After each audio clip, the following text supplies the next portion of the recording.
그릇된 천국 여행기. 누구나 천국을 생각하면서 그곳이 어떤 곳인지 궁금했던 적이 있을 것이다. 사후세계에 대한 소망은 인간의 마음속에 깊이 뿌리 박혀 있다. 천국에 대한 생각은 도덕성, 탐미심, 종교심과 더불어 인간과 동물을 구분짓는 중요한 특성에 해당한다. 이런 특성들은 우리가 하나님의 형상으로 창조된 영적 피조물이라는 사실에서 비롯한다. 이 사실은 인간의 본질을 규정할 뿐 아니라 인간이 다른 모든 피조물을 다스리는 독특한 위치를 차지하게 된 이유를 보여준다. 하나님은 인간에게 영혼을 사모하는 마음을 주셨다. 이 세상의 삶이 끝나면 사람의 존재도 끝난다는 무신론의 주장은 인간의 본성을 거스른다. 그것은 인간의 영성을 부인하는 비인간적인 주장이 아닐 수 없다. 성경은 인간이 하나님을 의식하는 본성을 지니고 있다고 분명하게 가르친다. 이는 하나님을 알만한 것이 그들 속에 보임이라. 하나님께서 이를 그들에게 보이셨음이니라.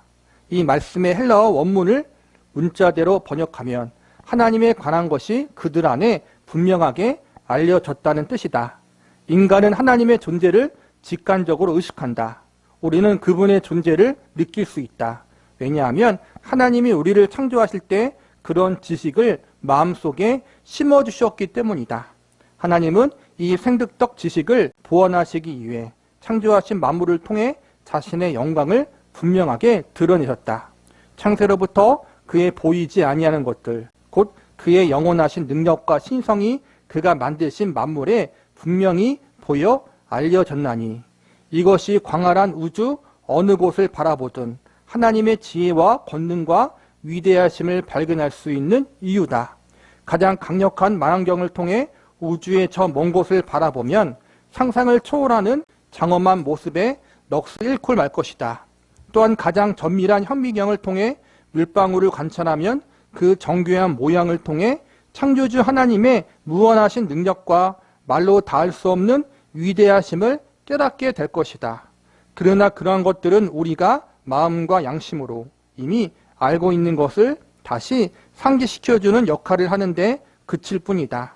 우리는 무한히 영광스러우신 하나님에 의해 창조되었고 우리를 위한 그분의 계획은 이 짧은 지상 생활보다 무한히 더 광대하다. 무신론의 주장은 하나님에 관한 인간의 생특적 지식을 제거하거나 피조세계의 증언을 묵살할 수도 없으며 인간의 양심에 재갈을 물리거나 영혼을 사모하는 마음 혹은 천국에 대한 갈망을 사그러지게 만들 수 없다. 사실 그렇게 하지도 못한다. 이런 사실은 중요한 세계 종교들과 인류 역사에 큰 영향을 미쳤던 문화들이 완전한 낙원 등의 개념을 지니고 있었던 이유를 설명해 준다. 그러나 이러한 사실만으로는 모든 사람이 낙원을 조금씩 다르게 상상하는 이유를 알기 어렵다. 심지어는 천국에 다녀왔다고 주장하는 사람들조차 천국을 설명하는 내용이 제각기 다르다. 하나님이 인간에게 영혼을 사모하는 마음을 주셨다면 천국에 관한 생각이 사람마다 다른 이유는 무엇일까? 인간은 하나님의 형상대로 창조되었기 때문에 그들의 마음과 영혼 가운데 자기를 창조하신 하나님을 갈망하는 마음이 있어요. 하나님이 그 마음을 주셨어요. 그런데 문제는 죄로 말미암아 하나님을 갈망하는 마음이 왜곡되고 변질되고 오염되어서 창조주 하나님께 올려드려야 할 영광을 세상에 썩어질 다른 것에 주는 그러한 죄를 범하게 된 거예요.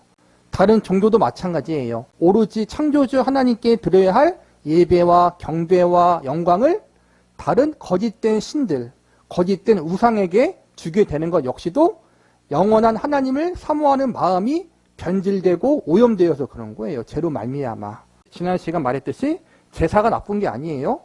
제사는 하나님께 올려드리는 거예요. 원래는. 그런데 그게 변질되어서 거짓된 우상에게 드려지는 걸로 잘못되게 왜곡된 거죠. 하나님께 올려드려야 할 경배를 잘못된 거짓된 신들과 우상에게 주는 걸로 변질되었다. 다 죄로 말미암아 그런 거예요. 천국에 대한 것도 마찬가지예요. 모든 종교가 죽음 이후에 대한 내세에 대한 이야기를 하잖아요. 천국에 대한 이야기도 하고 지옥에 대한 이야기도 하고 마음 가운데 내세에 대한 영원한 다른 세계에 대한 소망이 있는데 그게 변질되어서 잘못된 내세관이 생기게 된 거란 말이에요. 그래, 믿는 사람들도 예외가 아니에요. 믿는 사람들 역시도 하나님을 사모하고 천국을 사모하는 마음이 있는데 죄에서 자유롭지 못하기 때문에 잘못된 하나님의 모습, 성경과 상관없는 내가 믿고 싶고 내가 만나고 싶은 하나님을 왜곡되게 상상 속으로 만들어내서 잘못된 믿음 생활을 하는 사람들이 있잖아요. 성경에 나온 예수님, 성경에 나온 하나님을 믿어야 되는데 자기가 상상으로 만들어낸 혹은 왜곡되고 변질된 사상에 오염되어서 참 하나님과 예수님께 올려드려야 할 것을 거짓된 사이비 교주에게 혹은 잘못된 목사에게 그렇게 관심을 두는 것, 죄로 말미암은 거예요. 천국을 갔다 왔다는 경험도 마찬가지예요. 우리가 죄로 오염되었기 때문에 천국에 갔다 왔던 그 경험도 오염되고 변질될 수 있고 또 하나님이 주신 체험이 아니라 거짓된 사탄과 마귀가 주는 체험일 수도 있는 거예요. 그걸 검증하는 것이 바로 성경이라는 거예요. 성경은 어떻게 말하고 있는가. 그거에 우리가 중심을 둬야 하는데 우리가 그러지 못할 때가 너무나 많이 있다. 결론은 우리가 하나님을 사모하고 천국을 사모하는 마음이 죄로 말미암아 변질되고 왜곡되고 오염되어서 잘못된 하나님, 잘못된 천국을 추구하게 된 것이다. 신라건. 이 질문에 대한 대답은 우리가 죄와 죄책으로 오염된 타락한 피조물이라는 불행한 현실에서 찾을 수 있다. 죄는 우리의 생각과 감성과 상상력은 물론 무엇보다 영적인 일을 이해하는 능력에 심각한 영향을 미쳤다. 우리는 심지어 우리의 마음조차도 옳게 분별할 수 없다. 성경은 만물보다 거짓되고 심히 부패한 것은 마음이라 누가 능히 이를 알리오마는 이라고 말씀한다. 우리는 본능적으로 천국의 현실을 의식하고 거기에 이끌리지만 그와 동시에 우리의 부패함과 죄책을 의식한다. 아담과 하와가 금단의 열매를 따먹고 나서 즉시 벌거벗은 몸을 가린 채 하나님 앞에서 숨으려고 했다는 사실은 매우 의미심장하다. 그들이 느꼈던 수치심이 하나님의 위대하심을 의식하는 마음보다 훨씬 더 컸다. 그때부터 그들은 타락한 피조물로서 하나님을 피하려는 본성을 지니게 되었다. 이성과 의식을 따른다면 그들은 하나님의 영광에 매료되어 그분을 사모하고 그분 앞에서 넘치는 기쁨과 사랑을 느껴야 마땅했다. 불순종하기 전까지는 그랬지만 죄가 모든 것을 순식간에 바꿔놓았다. 그들은 자신이 가장 필요로 하는 존재, 곧 사랑과 헌신을 받기에 합당하신 유일하고 참되신 하나님으로부터 도망쳐야 했다. 그 후로 모든 인간은 그러한 무익한 노력을 수없이 되풀이해왔다. 우리는 부패한 본성을 지니고 태어난다. 우리는 우리의 죄를 부끄러워하고 우리가 하나님의 은혜를 받을 자격이 없다는 것을 잘 알고 있다. 우리는 본능적으로 하나님의 전능하신 능력과 무한한 지혜를 의식하고 놀라워한다. 하나님은 우리가 잊지 않도록 그런 진리를 창조된 만물에 영원히 기록하셨다. 만일 우리가 온전한 정의가 실현되는 하나님의 법정에 서게 되면 그분의 의로우신 분노 앞에 그 어떤 주장이나 변명도 내세우지 못할 것이다. 지으신 것이 하나도 그 앞에 나타나지 않음이 없고 우리의 결산을 받을 이에 눈앞에 만물이 벌거벗은 것 같이 드러나니라. 따라서 타락한 인간은 하나님이 계시하신 진리를 가로막고 왜곡시키려고 애쓸 수밖에 없다. 하나님을 의식하는 타고난 본성을 묵살할수록 사람들은 영적으로 더 큰 혼란에 빠지고 도덕적으로 더욱 방탕하게 행동할 수밖에 없다. 로마서 1장 21절에서 25절은 인간의 부패한 본성이 어떤 심각한 결과를 낳는지를 여실히 보여주고 있다. 하나님을 알되 하나님을 영화롭게도 아니하며 감사하지도 아니하고 오히려 그 생각이 허망하여지며 미련한 마음이 어두워졌나니 스스로 지혜 있다 하나 어리석게 되어 썩어지지 아니하는 하나님의 영광을 썩어질 사람과 새와 짐승과 기어다니는 동물 모양의 우상으로 바꾸었느니라. 그러므로 하나님께서 그들을 마음의 정욕대로 더러움에 내버려 두사 그들의 몸을 서로 욕되게 하게 하셨으니 이는 그들이 하나님의 진리를 거짓 것으로 바꾸어 피조물을 조물주보다 더 경비하고 섬김이라는 주는 곧 영원한 찬송할 이시로다. 사람들이 의도적으로 하나님을 아는 지식을 가로막고 그분에 대한 계시를 거부한다고 해서 그것이 곧 하나님의 존재를 부인하는 것은 아니라는 사실을 기억해야 할 필요가 있다. 오히려 사람들은 자신들의 구미에 맞는 신을 만들어낸다. 우상 숭배자도 인성을 지닌 인간인 이상 하나님에 관한 생득적 지식을 완전히 제거할 수 없기 때문에 상상력을 동원해서 자신의 취향에 적합한 거짓 신을 만들어낸다. 어떤 사람은 새와 짐승과 기어다니는 동물과 같은 피조물을 섬기기도 하고 또 어떤 사람들은 돌로 우상을 만들거나 신화 속의 가공적인 신을 숭배하기도 한다.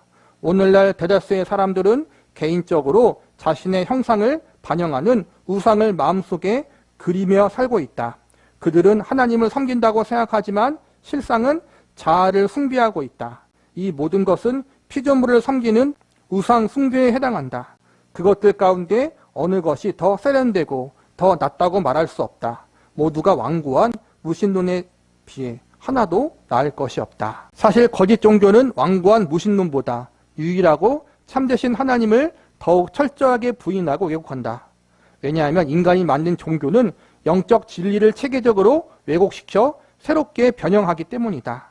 사후세계에 대한 사람들의 믿음은 거짓 종교에 의해 왜곡될 가능성이 특히 더 크다. 거짓 신을 만들어낸 사람들은 거짓 천국까지 만들어내야 한다. 이런 일들이 성경의 하나님을 믿는다고 주장하는 사람들 사이에서조차 갑작스럽게 유행되고 말았다. 믿지 않는 무신론자들도 보면은 믿지 않는 무신론의 이유가 있는데 결론은 그것이 합리적인 것이기보다는 자기의 신념이더라고요. 제가 보니까.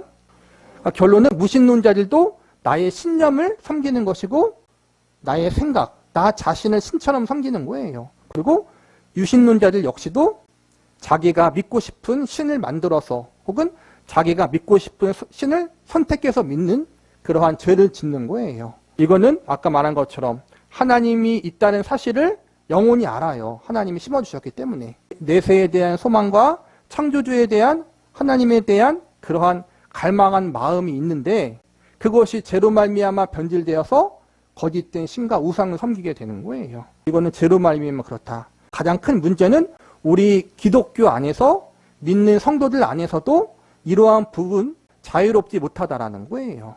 천국에 대한 부분, 내세에 대한 부분이 성경에 나와 있지 않은 부분까지 너무 깊이 들어가다 보니까는 잘못된 내세관을 가질 경우들이 많이 있다. 그래서 우리는 성경으로 다시 돌아가야 한다. 그 성경은 어떻게 이야기하고 있는가를 우리가 잘 살펴봐야 한다는 거예요. 누구나 오류가 있고 왜곡이 있을 수 있어요. 인간이기 때문에. 근데 중요한 거는 내가 그렇게 왜곡과 오류와 죄악으로부터 자유롭지 못한 죄인이라는 사실을 인정하고 겸손히 하나님의 말씀이 무엇인가를 점검하고 살필 줄 아는 마음이 중요한 것 같아요. 누구나 실수할 수 있고 누구나 오류된 생각을 할 수 있어요. 그러나 우리가 다시 말씀 가운데 조금씩 그러한 부분들을 수정하고 보완해서 바른 믿음과 신앙, 바른 천국에 대한 소망을 심기 위해 노력하면 되는 거예요. 유행이 된 사후 여행기, 인간의 상상으로 빚어낸 천국에 관한 이야기를 다룬 몇 권의 책이 최근 베스트셀러 목록에 오르고 있다. 그런 책을 출판하는 속도가 점차 빨라지고 있는 듯하다. 천국이나 지옥을 방문했다는 공상적인 이야기가 요즘 출판계에서 사후세계 여행기라는 장르로 새롭게 부각되었다. 복음주의 블로거와 도서 비평가로 활발한 저술 활동을 펼치고 있는 팀 찰슬리는 이 새로운 장르를 천국 여행기라고 일컬으며 이렇게 말했다. 요즘 천국 여행을 했다는 이야기가 큰 관심을 불러 모으고 있다. 돈 파이퍼는 천국에서 90분 동안 머물렀다고 주장했다. 그의 경험담을 기록한 책은 400만 부가 팔려나갔다. 콜튼 부포는 천국에 얼마 동안 있었는지 알지 못하지만 그의 여행기는 600만 부 이상이 팔렸고 그 이야기를 어린이용으로 만든 책도 50만 부가 팔려나갔다. 필 위스는 지옥을 방문했다고 주장했고 지옥의 경험담이라고 인지판매 실적은 천국의 경험담에 비해 뒤떨어졌다. 그는 자신의 책이 몇 주 동안 베스트셀러 목록에 오른 것을 지켜볼 수 있었다. 이런 종류의 책들은 여러 권 더 있다. 이런 책들은 기독교 출판계 내에서 사후여행기라는 새로운 장르를 확립했고 핫케이크나 아미시, 이야기처럼 잘 팔리고 있다. 사실 일반 출판계에서는 4호 여행기를 다룬 책들이 이미 1970년대 이후부터 단골 메뉴로 자리 잡았다. 복음주의 출판계는 지금까지는 유행이 조금 뒤처진 감이 있었지만 현재는 그동안 뒤처진 공백을 메우기라도 하듯 4호 여행기 장르의 책들을 한꺼번에 쏟아내고 있다. 천국에 대한 여행기를 많이 기록한 책들이 기독교 서점에 많이 팔렸어요. 그리고 그런 간증들도 많이 있었고, 그런데 문제는 과연 그것이 성경에 나와 있는 천국과 같은 것이냐라는 부분이 지금 존 맥어더 목사님이 제시하는 의문이고, 진짜 천국에 갔다 하면 모든 사람의 내용이 비슷하고 동일해야 되는데 다 다르다라는 거예요. 전부 다. 분명히 누가 잘못된 거라는 거예요. 이 책에서는 다 잘못되었다는 거죠. 그리고 우리는 죄인이기 때문에, 그리고 이 땅에서는 우리가 죄의 영향과 사탄의 영향을 받기 때문에 아무리 신령한 경험도, 체험도 오염될 수 있다는 것을 늘 우리가 기억해야 된다는 거예요. 그래서 오염되지 않는 건 하나님의 말씀인 성경 말씀밖에 없다. 이 사실을 늘 기억해야 된다는 거예요. 의학 연구가들이 사후 세계를 탐구하기 시작한다. 독자들이 천국 여행기와 임사 체험담에 매료되기 시작한 때는 엘리자베스 키블러 로스 의사의 죽음과 죽어감이 출판된 직후였다.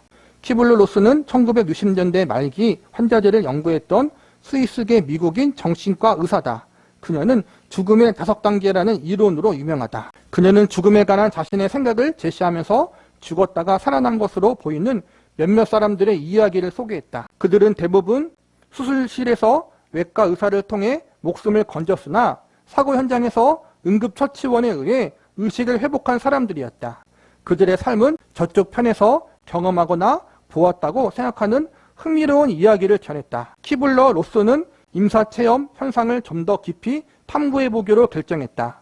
그 연구가 사후 세계에 관한 자신의 생각을 바꾸어 놓았다고 말했다. 그녀는 죽음과 죽어감을 쓰기 위해 연구를 시작하기 전만 해도 죽은 뒤에는 모든 의식을 잃어버린다고 믿었던 합리적인 회의론자였다. 그녀는 이렇게 말했다. 이 연구를 처음 시작할 때만 해도 나는 사후 삶에 대해 아무런 관심이 없었고 죽음이 무엇인지 확실히 알지 못했다. 그러나 그녀는 사람들의 임사체험담을 듣고 초자연적인 것을 믿게 되었다고 말했다. 키블러 로스는 죽음에 관한 그녀의 첫 번째 베스트셀러를 출간한 지 약 5년 뒤에 또 다른 전문가가 임사체험을 연구해 두각을 나타내기 시작했다. 레이먼드 무디도 키블러 로스처럼 인간의 심리에 관심이 있는 의사였다. 그는 사람들이 죽음의 현실에 어떻게 대처하는지에 관한 연구를 진행했다. 그의 첫 번째 책은 다시 산다는 것이었고 이 책은 1975년에 출간되자마자 곧바로 큰 호응을 이끌어내 베스트셀러가 되었다. 무디의 책은 임상적 사망 상태에 이르렀다가 다시 살아난 100여 명의 이야기를 다루었다.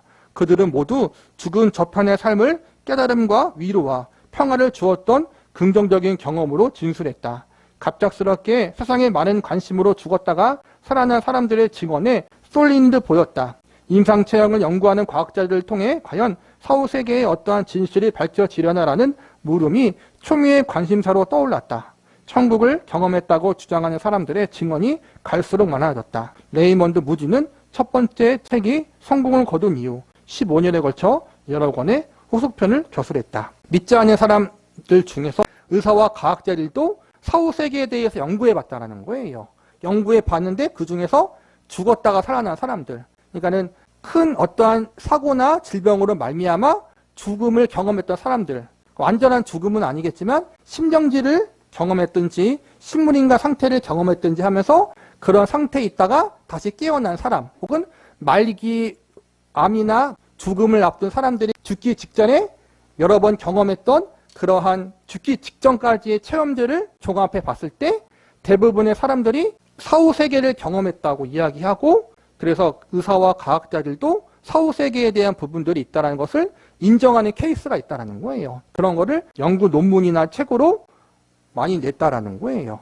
그래서 사후 세계라는 것은 꼭 기독교나 다른 종교를 가진 사람들만 믿는 것이 아니라 무신론자들도 사후 세계에 대해서 사후 세계가 있다라고 이야기할 수 있다라는 거예요.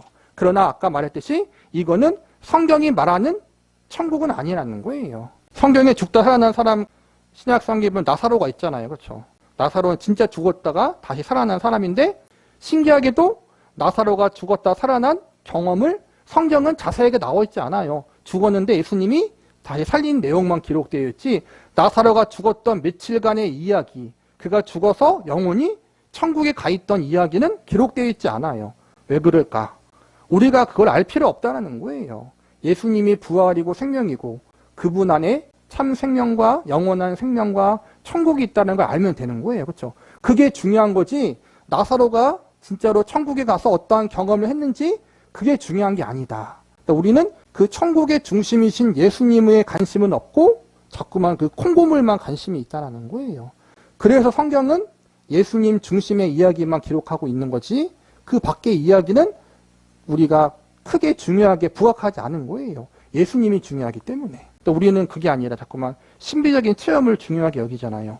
그러한 점을 조심하자는 거예요. 인간의 유한성을 감성적으로 다루는 영지주의의 망령, 사후의 삶에 관한 관심이 갑작스럽게 증폭된 것은 고무적인 현상처럼 보인다. 이 모든 현상은 높은 학식을 갖춘 의학 전문가 두 사람이 외견상으로 이른바 과학적 탐구 방법을 적용해 제각기 연구를 시도한 데서부터 시작되었다. 키블로스는 취리 대학에서 유럽의 가장 권위 있는 의학자들 밑에서 정신과 수업을 받았다. 그녀의 역작이 출간될 당시 그녀는 시카고 의과대학교에서 교수로 일하고 있었다. 또한 첫 번째 책이 출간된 바로 그 다음에 그녀는 하버드 대학교에서 인간의 불면성을 주제로 강의 활동을 펼쳤다. 레이먼드 무디는 버지니아 대학교, 웨스트 조지아 대학교에서 각각 심리학 박사학위를 취득했다. 또한 그는 의사 자격증을 취득해 법정 정신과 의사로 일했고 조지아와 네바드 주에 있는 권위 있는 여러 의과 대학교에서 의대생을 가르쳤다. 그렇다면 이 저명한 두 의사들은 마침내 영성과 과학의 관계를 밝혀냈을까? 그렇지가 못하다. 엘리자베스 키블로 로스와 레이먼드 무지는 성경의 권위에 대해서는 아무런 관심이 없다. 또한 그들은 존경받는 의사였음에도 불구하고 임사 체험을 연구하는 과정에서 과학을 내팽개치고 경솔하게 중수의 미신을 받아들였다. 그들의 저서가 지속적으로 영향력을 발휘하면서 신앙과 이성 모두 큰 피해를 입게 되었다. 초자연적인 현실을 받아들이는 것과 진리를 믿은 것은 서로 같지 않다. 불신앙으로 성경의 권위를 거부한 채 초자연적인 현실만을 받아들이는 행위는 항상 큰 재앙을 초래하기 마련이다. 키블러 로스와 레이먼드 무디는 그런 사실을 입증하는 산 증인이 되었다. 그들은 과학을 신봉하는 합리주의자로 임사체험 연구를 시작했다고 말했고 주어가는 사람들이 경험하는 이상한 현상을 자연적인 관점에서 합리적으로 설명할 수 있을 것이라고 확신했다. 그러나 두 사람 모두 무신론적인 물질주의를 그보다 훨씬 더 해로운 수상으로 대체하고 말았다. 키블러 로스는 점차 뉴에이지 신비주의로 기울기 시작했다. 다른 사람들의 임사체험을 연구한 결과를 책으로 펴낸 후 그녀 자신도 직접 유체이탈 상태에서 빛의 속도로 여행하는 놀라운 현상을 경험했다고 주장했다. 그녀는 죽은 사람과 접촉하기 위해 강령회와 관계를 맺기 시작했고 뉴에이지 운동을 대표하는 사람 가운데 하나가 되었다. 심지어 한때는 제2바렘이 이끄는 이상한 컬트 집단에 참여하기도 했다. 제2바렘은 영들을 육체로 만들어 산 사람과 성행위를 할 수 있다고 주장한 뻔뻔한 사기꾼이었다. 키블러 로스는 신비주의에 빠져든 결과로 과학계에서 명성을 잃게 되었고 남편과도 이혼했다. 키블러 로스는 이렇게 말했다. 물리적인 육체는 단지 집이나 신전 또는 고치에 불과하다. 우리는 죽임이란 변화를 거치게 될 때까지 그 안에 몇 달 또는 몇 년 동안 머물 뿐이다. 우리는 죽는 순간에 고치에서 벗어나 다시 한번 나비처럼 자유로워진다. 죽음에 관한 한 세계에서 가장 유명한 권위자가 죽음 자체 현실을 의문시하기까지 그리 많은 시간이 걸리지 않았다. 키블러 로스는 죽음은 없었다. 단지 하나의 영역에서 또 다른 영역으로 전환하는 것만이 존재했다라고 결론지었다. 그녀가 뉴에이지 신념을 공공연히 드러내며 기괴한 주장들을 펼치기 시작하자 학술계와 과학계 비평가들 사이에서 가장 잘 알려진 그녀의 초기 저서들조차도 객관적인 과학 바탕을 둔 연구가 아니었다는 비판이 제기되었다. 다시 말해 어리석은 사변에 비롯한 일화를 의학 용어로 신중하게 포장해 학문적인 합법성을 부여했다는 비판이 쏟아졌다. 키블러 로스가 신비주의와 뉴에이지 세상으로 더 깊이 빠져들수록 학술계와 과학계에서 그녀의 명성은 점차 그 빛을 잃게 되었다. 그녀는 1990년대 중반 뇌졸중이 여러 차례 발병해 신체 일부가 마비되는 고통을 겪다 2004년에 애리조나주의 한 요양원에서 치료를 맞았다.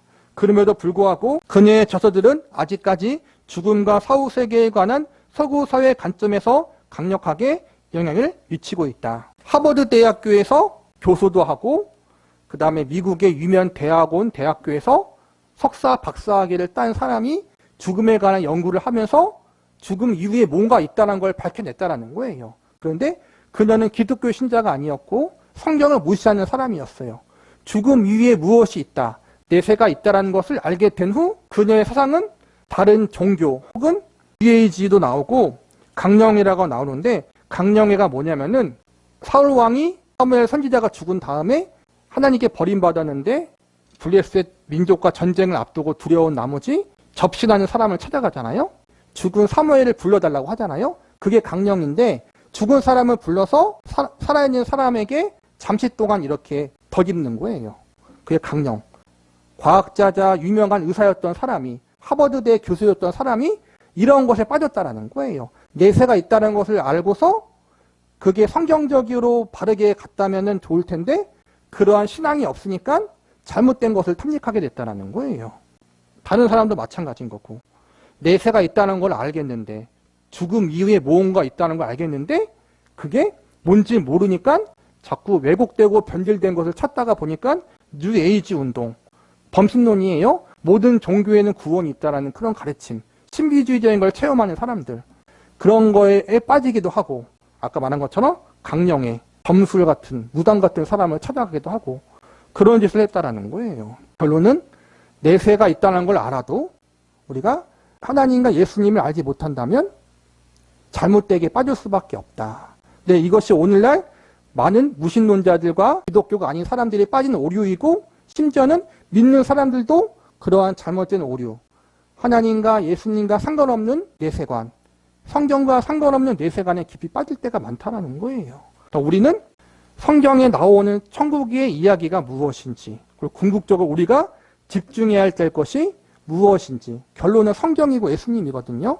그거에 대해서 우리가 배우는 시간이 될 거예요. 그러므로 우리가 그동안 신앙생활을 하면서 우리가 좀 왜곡되게 알고 있던 천국에 대한 부분, 그런 부분, 내세관에 대한 부분들을 잘 우리가 수정하고 점검할 수 있는 시간이 되었으면 좋겠습니다. 그릇된 천국 여행기. 누구나 천국을 생각하면서 그곳이 어떤 곳인지 궁금했던 적이 있을 것이다. 사후세계에 대한 소망은 인간의 마음속에 깊이 뿌리 박혀 있다. 천국에 대한 생각은 도덕성, 탐미심, 종교심과 더불어 인간과 동물을 구분짓는 중요한 특성에 해당한다. 이런 특성들은 우리가 하나님의 형상으로 창조된 영적 피조물이라는 사실에서 비롯한다. 이 사실은 인간의 본질을 규정할 뿐 아니라 인간이 다른 모든 피조물을 다스리는 독특한 위치를 차지하게 된 이유를 보여준다. 하나님은 인간에게 영혼을 사모하는 마음을 주셨다. 이 세상의 삶이 끝나면 사람의 존재도 끝난다는 무신론의 주장은 인간의 본성을 거스른다. 그것은 인간의 영성을 부인하는 비인간적인 주장이 아닐 수 없다. 성경은 인간이 하나님을 의식하는 본성을 지니고 있다고 분명하게 가르친다. 이는 하나님을 알만한 것이 그들 속에 보임이라. 하나님께서 이를 그들에게 보이셨음이니라. 이 말씀의 헬라어 원문을 문자대로 번역하면 하나님에 관한 것이 그들 안에 분명하게 알려졌다는 뜻이다. 인간은 하나님의 존재를 직관적으로 의식한다. 우리는 그분의 존재를 느낄 수 있다. 왜냐하면 하나님이 우리를 창조하실 때 그런 지식을 마음속에 심어주셨기 때문이다. 하나님은 이 생득적 지식을 보완하시기 위해 창조하신 만물을 통해 자신의 영광을 분명하게 드러내셨다. 창세로부터 그의 보이지 아니하는 것들, 곧 그의 영원하신 능력과 신성이 그가 만드신 만물에 분명히 보여 알려졌나니, 이것이 광활한 우주 어느 곳을 바라보든 하나님의 지혜와 권능과 위대하심을 발견할 수 있는 이유다. 가장 강력한 망원경을 통해 우주의 저 먼 곳을 바라보면 상상을 초월하는 장엄한 모습에 넋을 잃고 말 것이다. 또한 가장 정밀한 현미경을 통해 물방울을 관찰하면 그 정교한 모양을 통해 창조주 하나님의 무한하신 능력과 말로 닿을 수 없는 위대하심을 깨닫게 될 것이다. 그러나 그러한 것들은 우리가 마음과 양심으로 이미 알고 있는 것을 다시 상기시켜주는 역할을 하는데 그칠 뿐이다. 우리는 무한히 영광스러우신 하나님에 의해 창조되었고 우리를 위한 그분의 계획은 이 짧은 지상 생활보다 무한히 더 광대하다. 무신론의 주장은 하나님에 관한 인간의 생특적 지식을 제거하거나 피조세계의 증언을 묵살할 수도 없으며 인간의 양심에 재갈을 물리거나 영혼을 사모하는 마음 혹은 천국에 대한 갈망을 사그러지게 만들 수 없다. 사실 그렇게 하지도 못한다.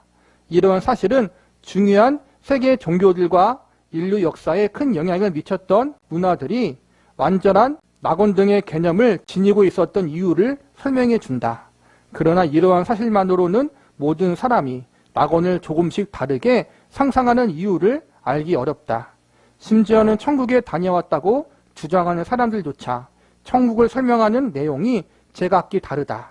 하나님이 인간에게 영혼을 사모하는 마음을 주셨다면 천국에 관한 생각이 사람마다 다른 이유는 무엇일까? 인간은 하나님의 형상대로 창조되었기 때문에 그들의 마음과 영혼 가운데 자기를 창조하신 하나님을 갈망하는 마음이 있어요. 하나님이 그 마음을 주셨어요.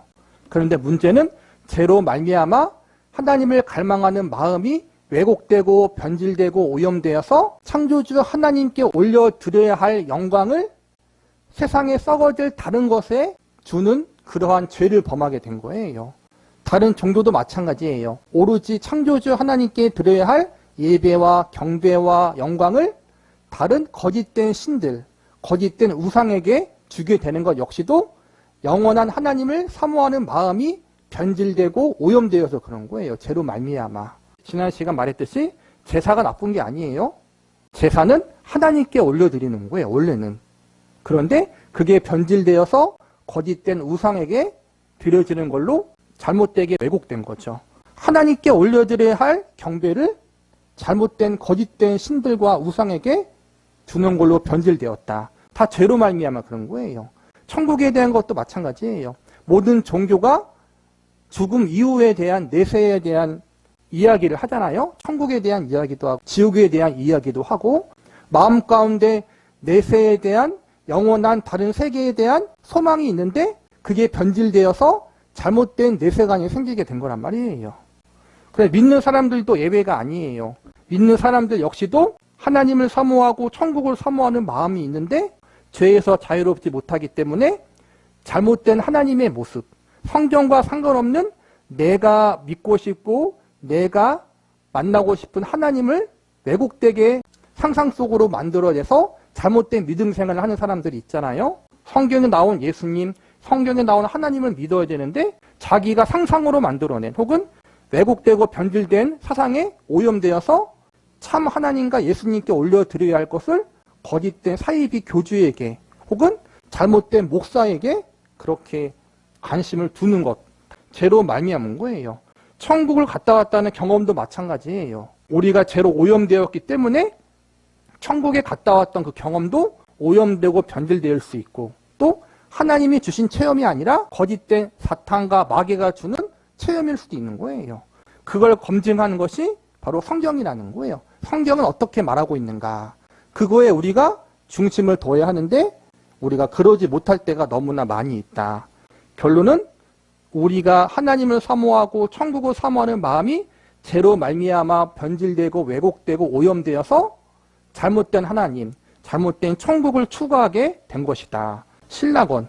이 질문에 대한 대답은 우리가 죄와 죄책으로 오염된 타락한 피조물이라는 불행한 현실에서 찾을 수 있다. 죄는 우리의 생각과 감성과 상상력은 물론 무엇보다 영적인 일을 이해하는 능력에 심각한 영향을 미쳤다. 우리는 심지어 우리의 마음조차도 옳게 분별할 수 없다. 성경은 만물보다 거짓되고 심히 부패한 것은 마음이라 누가 능히 이를 알리오마는 이라고 말씀한다. 우리는 본능적으로 천국의 현실을 의식하고 거기에 이끌리지만 그와 동시에 우리의 부패함과 죄책을 의식한다. 아담과 하와가 금단의 열매를 따먹고 나서 즉시 벌거벗은 몸을 가린 채 하나님 앞에서 숨으려고 했다는 사실은 매우 의미심장하다. 그들이 느꼈던 수치심이 하나님의 위대하심을 의식하는 마음보다 훨씬 더 컸다. 그때부터 그들은 타락한 피조물로서 하나님을 피하려는 본성을 지니게 되었다. 이성과 의식을 따른다면 그들은 하나님의 영광에 매료되어 그분을 사모하고 그분 앞에서 넘치는 기쁨과 사랑을 느껴야 마땅했다. 불순종하기 전까지는 그랬지만 죄가 모든 것을 순식간에 바꿔놓았다. 그들은 자신이 가장 필요로 하는 존재, 곧 사랑과 헌신을 받기 합당하신 유일하고 참되신 하나님으로부터 도망쳐야 했다. 그 후로 모든 인간은 그러한 무익한 노력을 수없이 되풀이해왔다. 우리는 부패한 본성을 지니고 태어난다. 우리는 우리의 죄를 부끄러워하고 우리가 하나님의 은혜를 받을 자격이 없다는 것을 잘 알고 있다. 우리는 본능적으로 하나님의 전능하신 능력과 무한한 지혜를 의식하고 놀라워한다. 하나님은 우리가 잊지 않도록 그런 진리를 창조된 만물에 영원히 기록하셨다. 만일 우리가 온전한 정의가 실현되는 하나님의 법정에 서게 되면 그분의 의로우신 분노 앞에 그 어떤 주장이나 변명도 내세우지 못할 것이다. 지으신 것이 하나도 그 앞에 나타나지 않음이 없고 우리의 결산을 받을 이에 눈앞에 만물이 벌거벗은 것 같이 드러나니라. 따라서 타락한 인간은 하나님이 계시하신 진리를 가로막고 왜곡시키려고 애쓸 수밖에 없다. 하나님을 의식하는 타고난 본성을 묵살할수록 사람들은 영적으로 더 큰 혼란에 빠지고 도덕적으로 더욱 방탕하게 행동할 수밖에 없다. 로마서 1장 21절에서 25절은 인간의 부패한 본성이 어떤 심각한 결과를 낳는지를 여실히 보여주고 있다. 하나님을 알되 하나님을 영화롭게도 아니하며 감사하지도 아니하고 오히려 그 생각이 허망하여지며 미련한 마음이 어두워졌나니 스스로 지혜 있다 하나 어리석게 되어 썩어지지 아니하는 하나님의 영광을 썩어질 사람과 새와 짐승과 기어다니는 동물 모양의 우상으로 바꾸었느니라. 그러므로 하나님께서 그들을 마음의 정욕대로 더러움에 내버려 두사 그들의 몸을 서로 욕되게 하게 하셨으니 이는 그들이 하나님의 진리를 거짓 것으로 바꾸어 피조물을 조물주보다 더 경비하고 섬김이라는 주는 곧 영원한 찬송할 이시로다. 사람들이 의도적으로 하나님을 아는 지식을 가로막고 그분에 대한 계시를 거부한다고 해서 그것이 곧 하나님의 존재를 부인하는 것은 아니라는 사실을 기억해야 할 필요가 있다. 오히려 사람들은 자신들의 구미에 맞는 신을 만들어낸다. 우상 숭배자도 인성을 지닌 인간인 이상 하나님에 관한 생득적 지식을 완전히 제거할 수 없기 때문에 상상력을 동원해서 자신의 취향에 적합한 거짓신을 만들어낸다.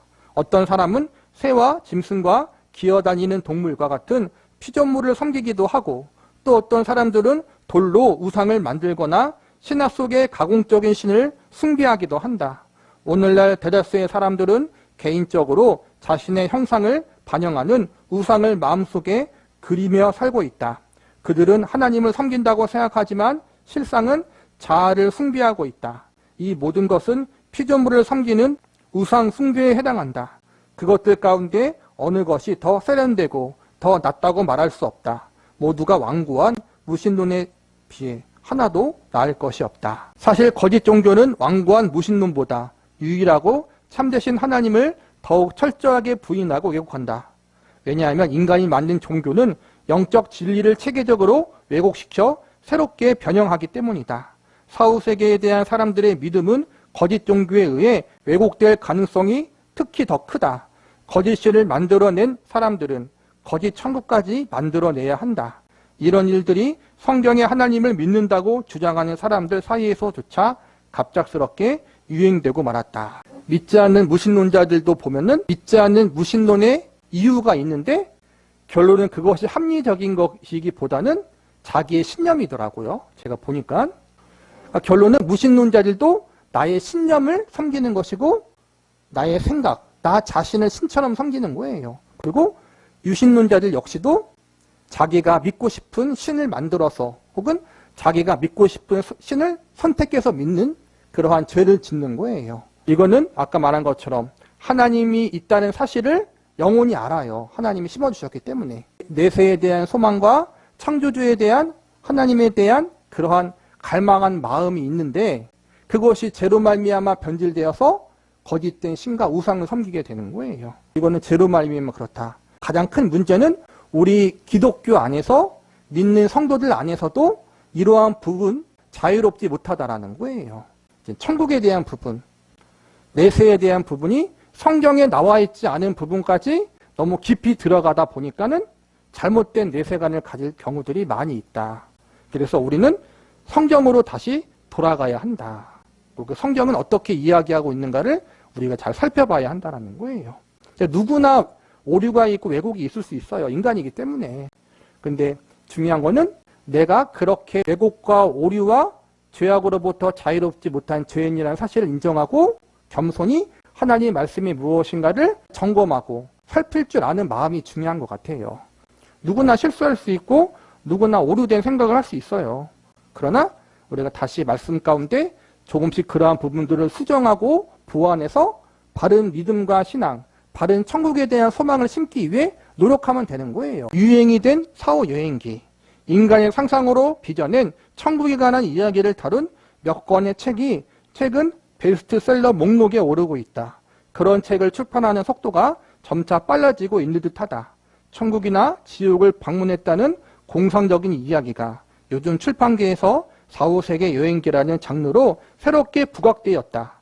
복음주의 블로거와 도서 비평가로 활발한 저술 활동을 펼치고 있는 팀 찰슬리는 이 새로운 장르를 천국 여행기라고 일컬으며 이렇게 말했다. 요즘 천국 여행을 했다는 이야기가 큰 관심을 불러 모으고 있다. 돈 파이퍼는 천국에서 90분 동안 머물렀다고 주장했다. 그의 경험담을 기록한 책은 400만 부가 팔려나갔다. 콜튼 부포는 천국에 얼마 동안 있었는지 알지 못하지만 그의 여행기는 600만 부 이상이 팔렸고 그 이야기를 어린이용으로 만든 책도 50만 부가 팔려나갔다. 빌 위스는 지옥을 방문했다고 주장했고 지옥의 경험담이라고 인지판매 실적은 천국의 경험담에 비해 뒤떨어졌다. 그는 자신의 책이 몇 주 동안 베스트셀러 목록에 오른 것을 지켜볼 수 있었다. 이런 종류의 책들은 여러 권 더 있다. 이런 책들은 기독교 출판계 내에서 사후 여행기라는 새로운 장르를 확립했고 핫케이크나 아미시 이야기처럼 잘 팔리고 있다. 사실 일반 출판계에서는 사후 여행기를 다룬 책들이 이미 1970년대 이후부터 단골 메뉴로 자리 잡았다. 복음주의 출판계는 지금까지는 유행이 조금 뒤처진 감이 있었지만 현재는 그동안 뒤처진 공백을 메우기라도 하듯 사후 여행기 장르의 책들을 한꺼번에 쏟아내고 있다. 천국에 대한 여행기를 많이 기록한 책들이 기독교 서점에 많이 팔렸어요. 그리고 그런 간증들도 많이 있었고 그런데 문제는 과연 그것이 성경에 나와 있는 천국과 같은 것이냐라는 부분이 지금 존 맥어더 목사님이 제시하는 의문이고 진짜 천국에 갔다 하면 모든 사람의 내용이 비슷하고 동일해야 되는데 다 다르다라는 거예요. 전부 다. 분명히 누가 잘못된 거라는 거예요. 이 책에서는 다 잘못되었다는 거죠. 그리고 우리는 죄인이기 때문에 그리고 이 땅에서는 우리가 죄의 영향과 사탄의 영향을 받기 때문에 아무리 신령한 경험도 체험도 오염될 수 있다는 것을 늘 우리가 기억해야 된다는 거예요.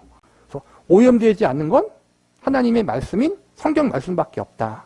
이 사실을 늘 기억해야 된다는 거예요. 의학 연구가들이 사후 세계를 탐구하기 시작한다.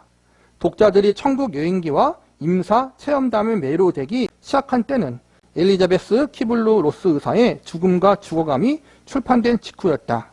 키블러 로스는 1960년대 말기 환자들을 연구했던 스위스계 미국인 정신과 의사다. 그녀는 죽음의 5단계라는 이론으로 유명하다. 그녀는 죽음에 관한 자신의 생각을 제시하면서 죽었다가 살아난 것으로 보이는 몇몇 사람들의 이야기를 소개했다. 그들은 대부분 수술실에서 외과 의사를 통해 목숨을 건졌으나 사고 현장에서 응급처치원에 의해 의식을 회복한 사람들이었다. 그들의 삶은 저쪽 편에서 경험하거나 보았다고 생각하는 흥미로운 이야기를 전했다. 키블러 로스는 임사체험 현상을 좀 더 깊이 탐구해보기로 결정했다. 그 연구가 사후세계에 관한 자신의 생각을 바꾸어 놓았다고 말했다. 그녀는 죽음과 죽어감을 쓰기 위해 연구를 시작하기 전만 해도 죽은 뒤에는 모든 의식을 잃어버린다고 믿었던 합리적인 회의론자였다. 그녀는 이렇게 말했다. 이 연구를 처음 시작할 때만 해도 나는 사후 삶에 대해 아무런 관심이 없었고 죽음이 무엇인지 확실히 알지 못했다. 그러나 그녀는 사람들의 임사체험담을 듣고 초자연적인 것을 믿게 되었다고 말했다. 키블러-로스는 죽음에 관한 그녀의 첫 번째 베스트셀러를 출간한 지 약 5년 뒤에 또 다른 전문가가 임사체험을 연구해 두각을 나타내기 시작했다. 레이먼드 무디도 키블러-로스처럼 인간의 심리에 관심이 있는 의사였다. 그는 사람들이 죽음의 현실에 어떻게 대처하는지에 관한 연구를 진행했다. 그의 첫 번째 책은 다시 산다는 것이었고 이 책은 1975년에 출간되자마자 곧바로 큰 호응을 이끌어내 베스트셀러가 되었다. 무디의 책은 임상적 사망 상태에 이르렀다가 다시 살아난 100여 명의 이야기를 다루었다. 그들은 모두 죽은 저편의 삶을 깨달음과 위로와 평화를 주었던 긍정적인 경험으로 진술했다. 갑작스럽게 세상에 많은 관심으로 죽었다가 살아난 사람들의 증언에 쏠린 듯 보였다. 임상체험을 연구하는 과학자들을 통해 과연 사후세계에 어떠한 진실이 밝혀지려나라는 물음이 초미의 관심사로 떠올랐다. 천국을 경험했다고 주장하는 사람들의 증언이 갈수록 많아졌다. 레이먼드 무디는 첫 번째 책이 성공을 거둔 이후 15년에 걸쳐 여러 권의 후속편을 저술했다. 믿지 않는 사람들 중에서 의사와 과학자들도 사후세계에 대해서 연구해봤다는 거예요. 연구해봤는데 그 중에서 죽었다가 살아난 사람들, 그러니까는 큰 어떠한 사고나 질병으로 말미암아 죽음을 경험했던 사람들, 완전한 죽음은 아니겠지만 심정지를 경험했든지 식물인간 상태를 경험했든지 하면서 그런 상태에 있다가 다시 깨어난 사람, 혹은 말기 암이나 죽음을 앞둔 사람들이 죽기 직전에 여러 번 경험했던 그러한 죽기 직전까지의 체험들을 종합해 봤을 때 대부분의 사람들이 사후세계를 경험했다고 이야기하고, 그래서 의사와 과학자들도 사후세계에 대한 부분들이 있다는 것을 인정하는 케이스가 있다는 거예요. 그런 거를 연구 논문이나 책으로 많이 냈다라는 거예요. 그래서 사후세계라는 것은 꼭 기독교나 다른 종교를 가진 사람들만 믿는 것이 아니라 무신론자들도 사후세계에 대해서 사후세계가 있다라고 이야기할 수 있다는 거예요. 그러나 아까 말했듯이 이거는 성경이 말하는 천국은 아니라는 거예요. 성경에 죽다 살아난 사람, 신약성경에 보면 나사로가 있잖아요. 그렇죠? 나사로는 진짜 죽었다가 다시 살아난 사람인데, 신기하게도 나사로가 죽었다 살아난 경험을 성경은 자세하게 나와 있지 않아요. 죽었는데 예수님이 다시 살린 내용만 기록되어 있지, 나사로가 죽었던 며칠간의 이야기, 그가 죽어서 영혼이 천국에 가 있던 이야기는 기록되어 있지 않아요. 왜 그럴까? 우리가 그걸 알 필요 없다는 거예요. 예수님이 부활이고 생명이고 그분 안에 참 생명과 영원한 생명과 천국이 있다는 걸 알면 되는 거예요. 그렇죠? 그게 중요한 거지, 나사로가 진짜로 천국에 가서 어떠한 경험을 했는지 그게 중요한 게 아니다. 그러니까 우리는 그 천국의 중심이신 예수님의 관심은 없고 자꾸만 그 콩고물만 관심이 있다는 거예요. 그래서 성경은 예수님 중심의 이야기만 기록하고 있는 거지, 그 밖의 이야기는 우리가 크게 중요하게 부각하지 않은 거예요. 예수님이 중요하기 때문에. 또 우리는 그게 아니라 자꾸만 신비적인 체험을 중요하게 여기잖아요. 그러한 점을 조심하자라는 거예요. 인간의 유한성을 감성적으로 다루는 영지주의의 망령, 사후의 삶에 관한 관심이 갑작스럽게 증폭된 것은 고무적인 현상처럼 보인다. 이 모든 현상은 높은 학식을 갖춘 의학 전문가 두 사람이 외견상으로 이른바 과학적 탐구 방법을 적용해 제각기 연구를 시도한 데서부터 시작되었다.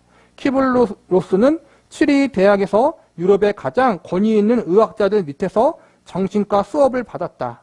그녀의 역작이 출간될 당시 그녀는 시카고 의과대학교에서 교수로 일하고 있었다. 또한 첫 번째 책이 출간된 바로 그 다음에 그녀는 하버드 대학교에서 인간의 불면성을 주제로 강의 활동을 펼쳤다. 레이먼드 무디는 버지니아 대학교, 웨스트 조지아 대학교에서 각각 심리학 박사학위를 취득했다. 또한 그는 의사 자격증을 취득해 법정 정신과 의사로 일했고, 조지아와 네바드 주에 있는 권위 있는 여러 의과 대학교에서 의대생을 가르쳤다. 그렇다면 이 저명한 두 의사들은 마침내 영성과 과학의 관계를 밝혀냈을까? 그렇지가 못하다. 엘리자베스 키블로 로스와 레이먼드 무디는 성경의 권위에 대해서는 아무런 관심이 없다. 또한 그들은 존경받는 의사였음에도 불구하고 임사 체험을 연구하는 과정에서 과학을 내팽개치고 경솔하게 중세의 미신을 받아들였다. 그들의 저서가 지속적으로 영향력을 발휘하면서 신앙과 이성 모두 큰 피해를 입게 되었다. 초자연적인 현실을 받아들이는 것과 진리를 믿은 것은 서로 같지 않다. 불신앙으로 성경의 권위를 거부한 채 초자연적인 현실만을 받아들이는 행위는 항상 큰 재앙을 초래하기 마련이다. 키블러 로스와 레이먼드 무디는 그런 사실을 입증하는 산 증인이 되었다. 그들은 과학을 신봉하는 합리주의자로 임사체험 연구를 시작했다고 말했고, 죽어가는 사람들이 경험하는 이상한 현상을 자연적인 관점에서 합리적으로 설명할 수 있을 것이라고 확신했다. 그러나 두 사람 모두 무신론적인 물질주의를 그보다 훨씬 더 해로운 수상으로 대체하고 말았다. 키블러 로스는 점차 뉴에이지 신비주의로 기울기 시작했다. 다른 사람들의 임사체험을 연구한 결과를 책으로 펴낸 후 그녀 자신도 직접 유체이탈 상태에서 빛의 속도로 여행하는 놀라운 현상을 경험했다고 주장했다. 그녀는 죽은 사람과 접촉하기 위해 강령회와 관계를 맺기 시작했고 뉴에이지 운동을 대표하는 사람 가운데 하나가 되었다. 심지어 한때는 제이 바렘이 이끄는 이상한 컬트 집단에 참여하기도 했다. 제이 바렘은 영들을 육체로 만들어 산 사람과 성행위를 할 수 있다고 주장한 뻔뻔한 사기꾼이었다. 키블러 로스는 신비주의에 빠져든 결과로 과학계에서 명성을 잃게 되었고 남편과도 이혼했다. 키블러 로스는 이렇게 말했다. 물리적인 육체는 단지 집이나 신전 또는 고치에 불과하다. 우리는 죽임이란 변화를 거치게 될 때까지 그 안에 몇 달 또는 몇 년 동안 머물 뿐이다. 우리는 죽는 순간에 고치에서 벗어나 다시 한번 나비처럼 자유로워진다.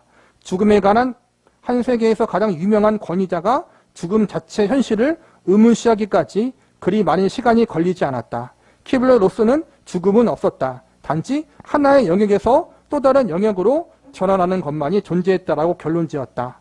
그녀가 뉴에이지 신념을 공공연히 드러내며 기괴한 주장들을 펼치기 시작하자 학술계와 과학계 비평가들 사이에서 가장 잘 알려진 그녀의 초기 저서들조차도 객관적인 과학 바탕을 둔 연구가 아니었다는 비판이 제기되었다. 다시 말해 어리석은 사변에 비롯한 일화를 의학 용어로 신중하게 포장해 학문적인 합법성을 부여했다는 비판이 쏟아졌다. 키블러 로스가 신비주의와 뉴에이지 세상으로 더 깊이 빠져들수록 학술계와 과학계에서 그녀의 명성은 점차 그 빛을 잃게 되었다. 그녀는 1990년대 중반 뇌졸중이 여러 차례 발병해 신체 일부가 마비되는 고통을 겪다 2004년에 애리조나주의 한 요양원에서 치료를 맞았다. 그럼에도 불구하고 그녀의 저서들은 아직까지 죽음과 사후 세계에 관한 서구 사회 관점에서 강력하게 영향을 미치고 있다. 하버드 대학교에서 교수도 하고 그 다음에 미국의 유명 대학원 대학교에서 석사 박사학위를 딴 사람이 죽음에 관한 연구를 하면서 죽음 이후에 뭔가 있다는 걸 밝혀냈다는 거예요. 그런데 그녀는 기독교 신자가 아니었고 성경을 무시하는 사람이었어요. 죽음 이후에 무엇이 있다, 내세가 있다는 것을 알게 된 후 그녀의 사상은 다른 종교 혹은 뉴에이지도 나오고 강령회라고 나오는데, 강령회가 뭐냐면은 사울 왕이 사무엘 선지자가 죽은 다음에 하나님께 버림받았는데 블레셋 민족과 전쟁을 앞두고 두려운 나머지 접신하는 사람을 찾아가잖아요. 죽은 사무엘을 불러달라고 하잖아요. 그게 강령인데 죽은 사람을 불러서 살아있는 사람에게 잠시 동안 이렇게 덧입는 거예요. 그게 강령. 과학자자 유명한 의사였던 사람이, 하버드대 교수였던 사람이 이런 것에 빠졌다라는 거예요. 내세가 있다는 것을 알고서 그게 성경적으로 바르게 갔다면 좋을 텐데 그러한 신앙이 없으니까 잘못된 것을 탐닉하게 됐다는 거예요. 다른 사람도 마찬가지인 거고, 내세가 있다는 걸 알겠는데, 죽음 이후에 무언가 있다는 걸 알겠는데 그게 뭔지 모르니까 자꾸 왜곡되고 변질된 것을 찾다가 보니까 뉴에이지 운동, 범신론이에요. 모든 종교에는 구원이 있다는 그런 가르침, 신비주의적인 걸 체험하는 사람들, 그런 거에 빠지기도 하고, 아까 말한 것처럼 강령회, 점술 같은 무당 같은 사람을 찾아가기도 하고 그런 짓을 했다라는 거예요. 결론은 내세가 있다는 걸 알아도 우리가 하나님과 예수님을 알지 못한다면 잘못되게 빠질 수밖에 없다. 근데 이것이 오늘날 많은 무신론자들과 기독교가 아닌 사람들이 빠진 오류이고 심지어는 믿는 사람들도 그러한 잘못된 오류, 하나님과 예수님과 상관없는 내세관, 성경과 상관없는 내세관에 깊이 빠질 때가 많다는 거예요. 우리는 성경에 나오는 천국의 이야기가 무엇인지, 그리고 궁극적으로 우리가 집중해야 될 것이 무엇인지, 결론은 성경이고 예수님이거든요. 그거에 대해서 우리가 배우는 시간이 될 거예요. 그러므로 우리가 그동안 신앙생활을 하면서 우리가 좀 왜곡되게 알고 있던 천국에 대한 부분, 그런 부분, 내세관에 대한 부분들을 잘 우리가 수정하고 점검할 수 있는 시간이 되었으면 좋겠습니다.